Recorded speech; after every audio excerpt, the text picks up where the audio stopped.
Assalamualaikum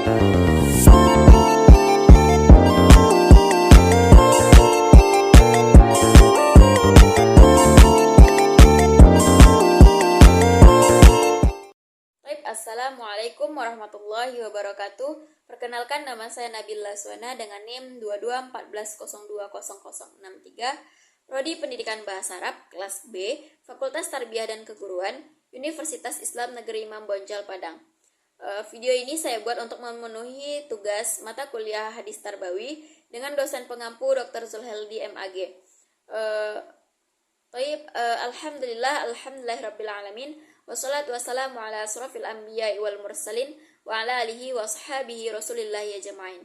Amma ba'du. Pertama dan utama sekali, marilah kita panjatkan puji dan syukur atas kehadirat Allah Subhanahu wa taala yang telah memberikan rahmat dan karunia-Nya kepada kita semua. Dan tak lupa pula salawat beriringkan salam kita kirimkan kepada Nabi besar Muhammad sallallahu alaihi wasallam dengan melafazkan Allahumma shalli ala sayyidina Muhammad wa ala ali sayyidina Muhammad.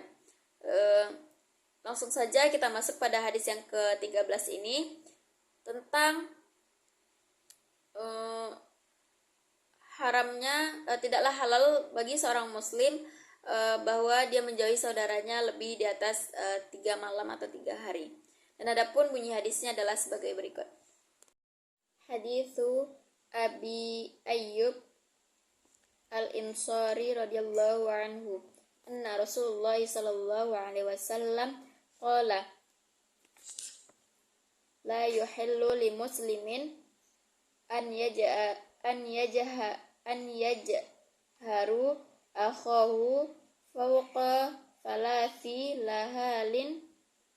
layalin yaltaqiyani fayaridu hadza wa yu'ridu hadza wa khairuhuma alladhi yabda'u bisalam. Rawahul Bukhari wa Muslim wa Tirmidzi wa Abu Daud wa Ahmad wa Malik. Adapun arti dari hadis yang ke-13 ini adalah sebagai berikut. Hadis ini disampaikan oleh Abi Ayyub Ansori, semoga Allah meridhoinya, bahwasanya Rasulullah sallallahu alaihi wasallam dia berkata, tidaklah halal seorang muslim bahwa dia menjauhi saudaranya di atas atau melebihi 3 hari atau malam. Keduanya bertemu, maka yang ini berpaling dan yang ini berpaling dari yang terbaik, dan dari keduanya adalah yang memulai dengan terlebih dahulu mengucapkan salam.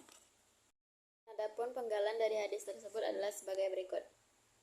Yahillu halal, yahjaru dia menjauh, layalin malam, yaltaqiyani keduanya bertemu, fayaridu maka berpaling, wa khabaruhuma dan yang terbaik dari keduanya. Adapun hikmah dari hadis yang ke-13 ini adalah sebagai berikut, yaitu hadis ini melarang seorang muslim untuk memutuskan hubungan atau menjauhi saudaranya sesama muslim lebih dari 3 hari. Hal ini menunjukkan pentingnya menjaga silaturahmi dan hubungan baik antar sesama muslim. Selanjutnya yaitu Islam memahami bahwa manusia dapat memiliki konflik dan perbedaan pendapat yang dapat menyebabkan mereka menjauh sementara waktu. Namun, hadis ini menetapkan batas waktu maksimal 3 hari untuk menjauhi satu sama lain. Setelah itu mereka harus berusaha untuk berdamai. Selanjutnya yaitu Rasulullah Shallallahu Alaihi Wasallam menyatakan bahwa sebaik-baik orang di antara mereka adalah orang yang memulai dengan memberi salam. Ini menunjukkan bahwa memulai langkah perdamaian adalah tindakan yang mulia dan sangat dianjurkan dalam Islam. Selanjutnya yaitu memberi salam adalah cara untuk memulai rekonsiliasi. Salam adalah doa untuk keselamatan dan kesejahteraan yang merupakan langkah awal untuk memperbaiki hubungan yang retak. Selanjutnya yaitu Hadis ini menekankan pentingnya menjaga persaudaraan dan menghindari permusuhan yang berkepanjangan. Ini adalah bagian dari ajaran Islam yang mendorong umatnya untuk hidup rukun dan damai. Selanjutnya yaitu pengimplementasiannya dalam kehidupan sehari-hari. Anggota keluarga harus berusaha menyelesaikan perselisihan secepat mungkin dan tidak membiarkan konflik berlarut-larut lebih dari 3 hari. Selanjutnya, setelah pertengkaran, salah satu anggota keluarga harus memulai rekonsiliasi dengan memberi salam dan membuka pintu komunikasi. Selanjutnya yaitu kesimpulan dari hadis ini yaitu mengajarkan pentingnya menjaga hubungan baik dan menghindari dari permusuhan antar sesama muslim. Dengan memahami dan mengamalkan ajaran ini, umat Islam dapat menciptakan lingkungan yang lebih harmonis dan penuh kasih sayang, menjaga silaturahmi, memulai langkah perdamaian, dan memberi salam adalah tindakan yang sangat dianjurkan dalam Islam untuk membangun masyarakat yang damai dan sejahtera. Hadis ini menjelaskan tentang bagaimana seharusnya seorang muslim dengan muslim lainnya berlaku atau berakhlak, khususnya ketika terjadi permasalahan di antara seorang muslim. Itu bisa saja bermasalah dengan muslim lainnya atau tidak, tertutup kemungkinan, tetapi Rasul membatasi masa memusuhi atau tidak mau bertemu, tidak mau bertegur sapa hanya dengan waktu tertentu. Bisa saja tersinggung oleh seseorang, bisa saja belum mau menegur, belum mau menyapa dan bertemu, tapi itu sangat terbatas.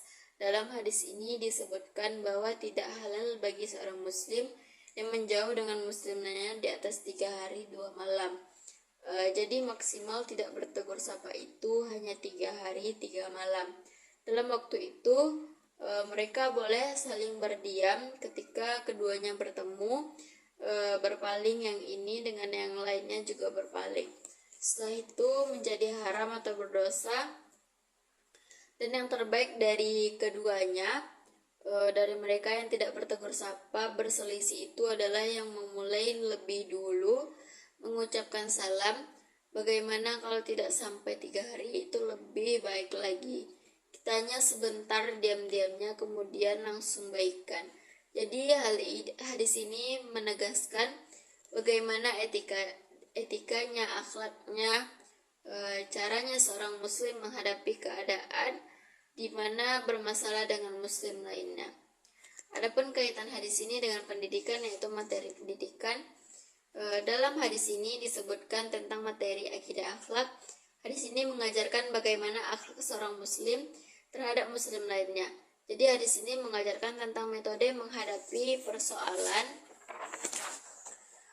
membicarakan prinsip-prinsip sebuah pendidikan, mengajarkan bahwa pendidikan itu materi sesuatu yang apa adanya, bahwa pendidikan itu memberikan kesempatan kepada peserta didik untuk berproses sendiri. Jadi kita dilarang untuk bermusuhan lebih dari 3 hari 3 malam. Dan adapun kaitannya di sini dengan pendidikan adalah sebagai berikut, yaitu pendidikan karakter dan moral, pengajaran nilai perdamaian dan rekonsiliasi. Pentingnya memelihara hubungan baik, mengajarkan kepada siswa bahwa menjaga hubungan baik dengan orang lain adalah bagian penting dari ajaran Islam dan moralitas umum. Selanjutnya yaitu mendorong siswa untuk menyelesaikan konflik dengan cepat dan tidak membiarkan perselisihan berlarut-larut. Mengajarkan siswa untuk menghormati perbedaan pendapat dan pandangan, serta mencari solusi damai dan menyelesaikan perbedaan tersebut.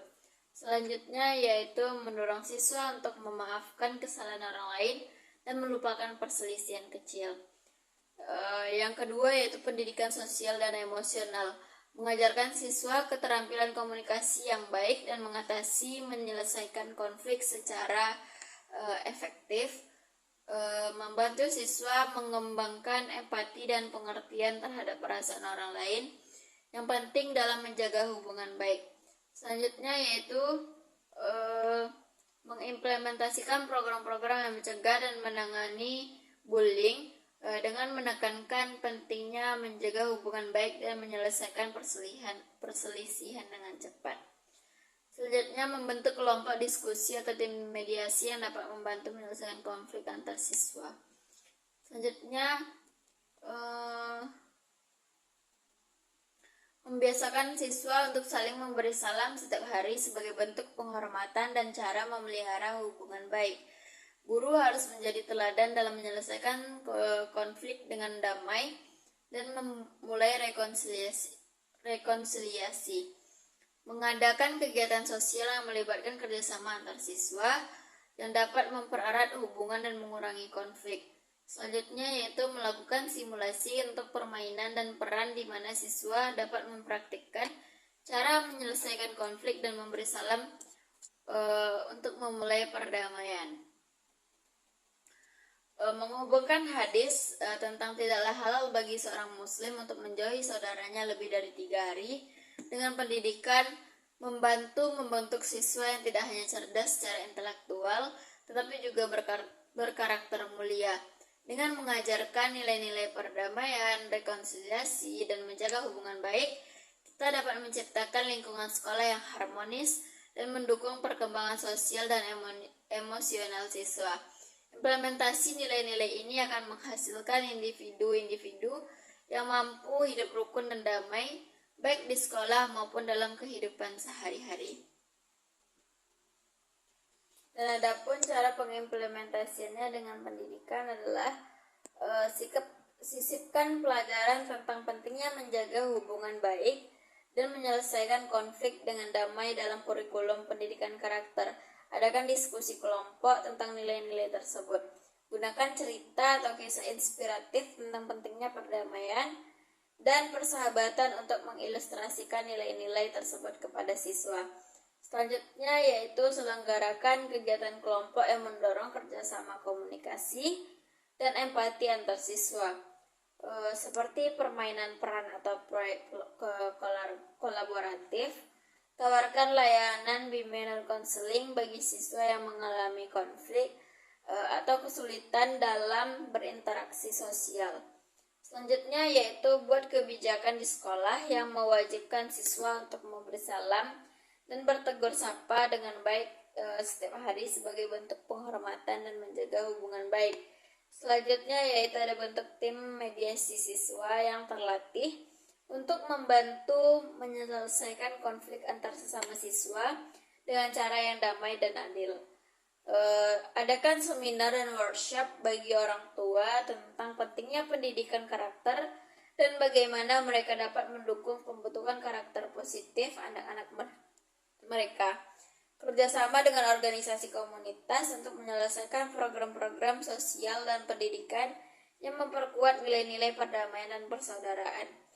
Selanjutnya yaitu berikan penghargaan kepada siswa yang secara aktif mempraktikkan nilai-nilai perdamaian dan persahabatan, misalnya dengan sertifikat kepedulian atau hadiah kecil lainnya.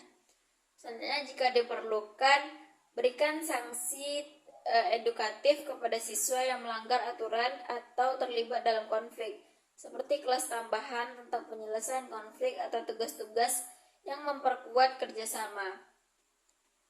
Adakan proyek kolaboratif di mana siswa bekerja sama dalam kelompok untuk menciptakan produk atau layanan yang bermanfaat bagi sekolah atau komunitas.